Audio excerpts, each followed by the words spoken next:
Hello everyone and welcome to part 6 of the Redpill grief cycle. So I always knew that I was going to return to this series because there's always more to talk about, but I just didn't know where to go. But something occurred to me fairly recently that I get a lot of questions about people who lose their motivation, or they feel like they're on this path, they feel like they're self-actualized, they should be happy, perhaps they were happy previously, and they're just no longer happy.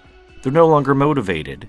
And they, ask my advice, like, did I do something wrong? Am I on the wrong path? Was I incorrect about my meaning and purpose? I just don't feel happy or fulfilled anymore. What's wrong with me? And so this is where this video is coming from. So we're going to talk about something called the hedonic treadmill. Never heard of it? Essentially, it's a psychological phenomenon where the human mind adapts to whatever situation it's put in. If you're put in a very horrible situation, your mind will adapt to that situation. What would initially be very horrible becomes normal. The same is true when you're in a very positive, beneficial, happy situation. Your mind will normalize whatever situation you're in, and you'll settle at kind of a baseline level of happiness. So imagine if you won the lottery. Initially, you'd be very happy.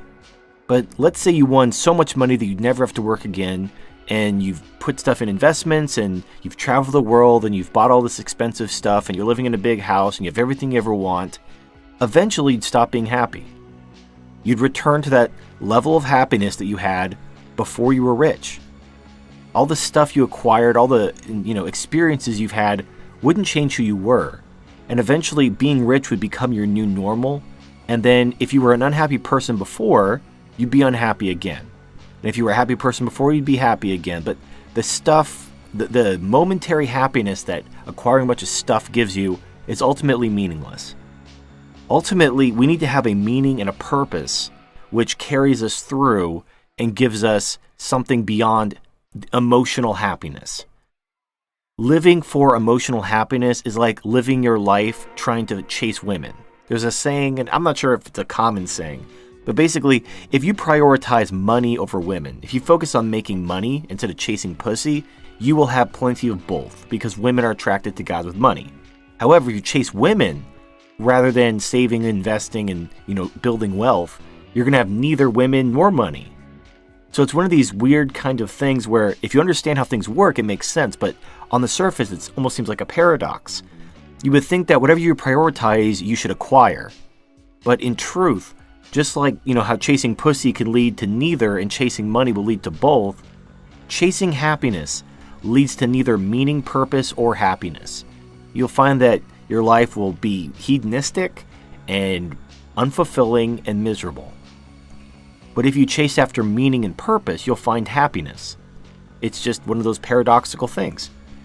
But it's important to note that the emotional high of being happy is temporary, as all emotions are.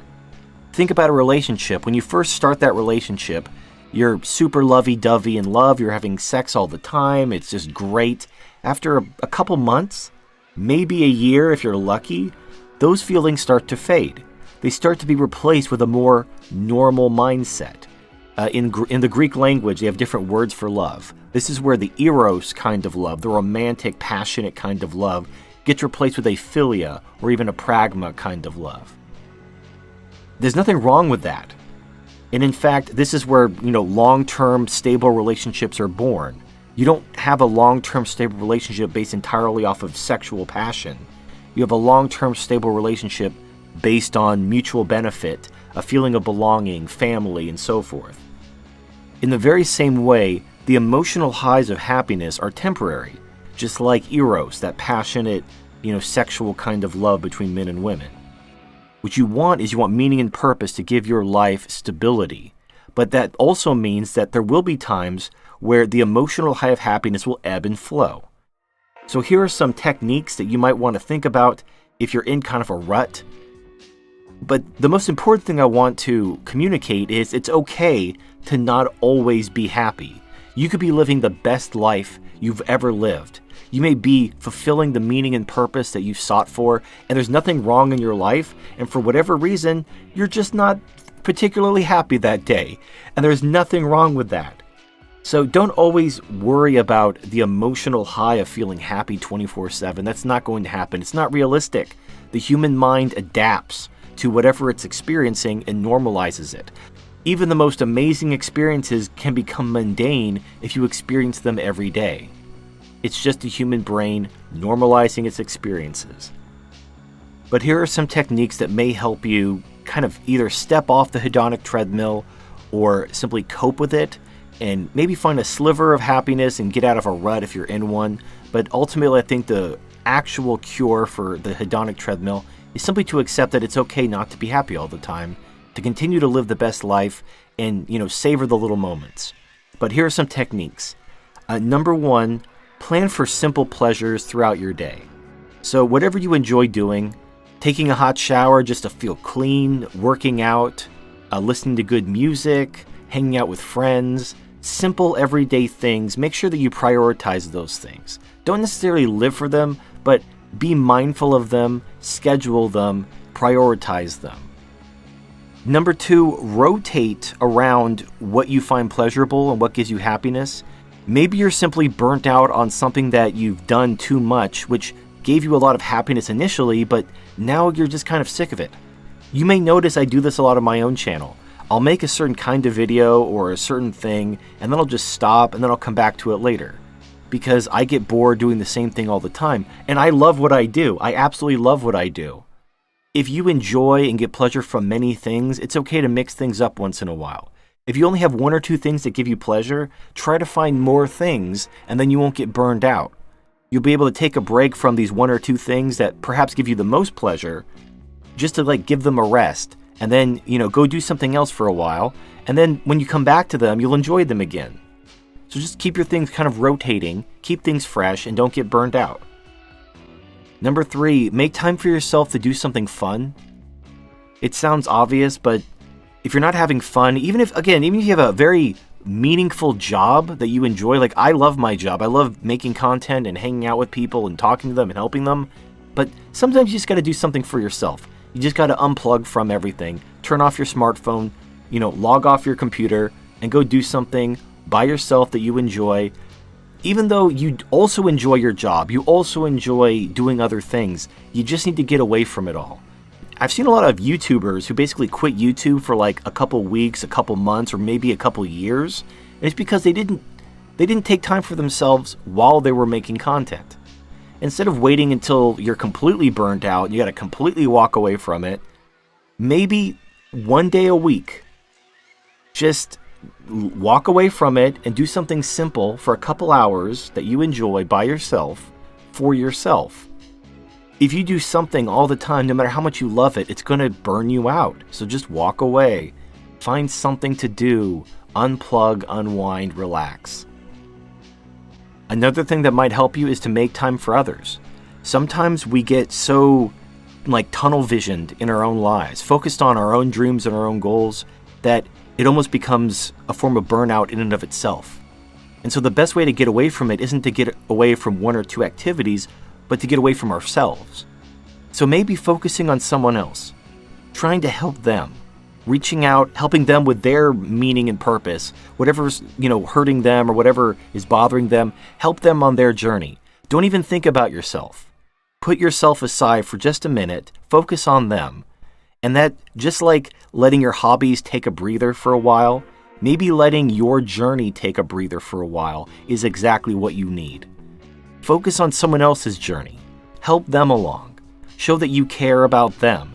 And the best part is, not only will this help you, when you go back to focusing on your own stuff, not only will it allow you to have greater focus and greater passion because you got away from it for a few minutes and you're not burned out on it anymore, but if you genuinely care about someone, they're going to remember that. They're going to remember that you cared about them and you helped them along. And then if you need someone, they'll be there for you. So it helps you make social connections and make friends and care about people, in addition to stepping away from yourself, allowing your own journey, your own meaning and purpose to just take a breather in case you're on that hedonic treadmill and you need to get away from it for a minute. So there's a lot of benefits to just kind of letting that go for a while, focusing on someone else, helping them, and then once they've been helped, maybe go back to yourself and then kind of see where things are. If you're still feeling burnt out, you really don't want to work on your own shit for a while, then help someone else. Keep helping people until maybe you're a little burned out on helping other people, then go back to your own stuff. And then you'll notice that it doesn't feel like a chore anymore. You're actually excited. You're motivated to continue your own journey. The next piece of advice sounds really simple and really obvious, but show appreciation and acknowledge what's right in your life. Far too often, we only focus on the negatives. The things which are going good in our life, we just kind of take them for granted. And we focus on solving the problem in front of us. But if you're feeling burnt out, if you're feeling unmotivated, if you're feeling depressed, maybe take a moment and appreciate everything that's great in your life.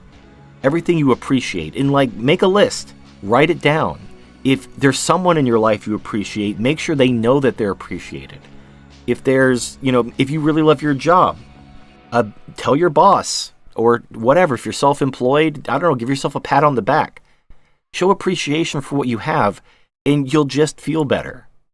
First of all, a lot of people like being appreciated and knowing that what they're doing is noticed and appreciated. So showing appreciation to others is just a good habit to be in, but you should also carry that through to your own life. Be appreciative of your own work, the things you've done, the things you've accomplished. Don't be afraid to celebrate your victories. And if you do that, maybe that'll help you break out of this hedonic treadmill. You'll feel better, you'll feel less burnt out, you'll be able to appreciate your accomplishments and move forward, or, use one of the other things I've mentioned. And the last piece of advice is to appreciate and understand that you're not going to be happy all the time. Don't be afraid to try something new. Don't be afraid to get out of your comfort zone. Maybe by getting out of your comfort zone, you make a new friend, you pick up a new hobby, you find something new that excites you and makes you feel happy and motivated again. But if none of that happens, just understand that it's normal to not be happy all the time. Nobody is happy all the time. And that's okay. So anyway, those are my thoughts. I hope that some of these steps might help you maybe recapture that motivation or that happiness, or reprioritize how you think about happiness. I would advise you not to seek after happiness as an end in and of itself, but to seek after meaning and purpose, and the happiness will follow. As you achieve goals, as you fulfill your meaning and purpose, you will feel happy. So this is Turd Flinging Monkey. Thank you for watching, and I'll see you next time. It's the brand new book Sweet Corn and Ass, written by TF Monkey with illustrations by Kibo. Meet Mr. Monkey and his pal, Mr. Cat, as they discuss anal sex. That's right, this is a children's book about anal sex. Don't actually give it to children.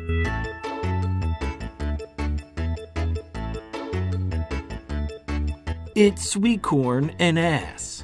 Available at Amazon.com in paperback and Kindle ebook.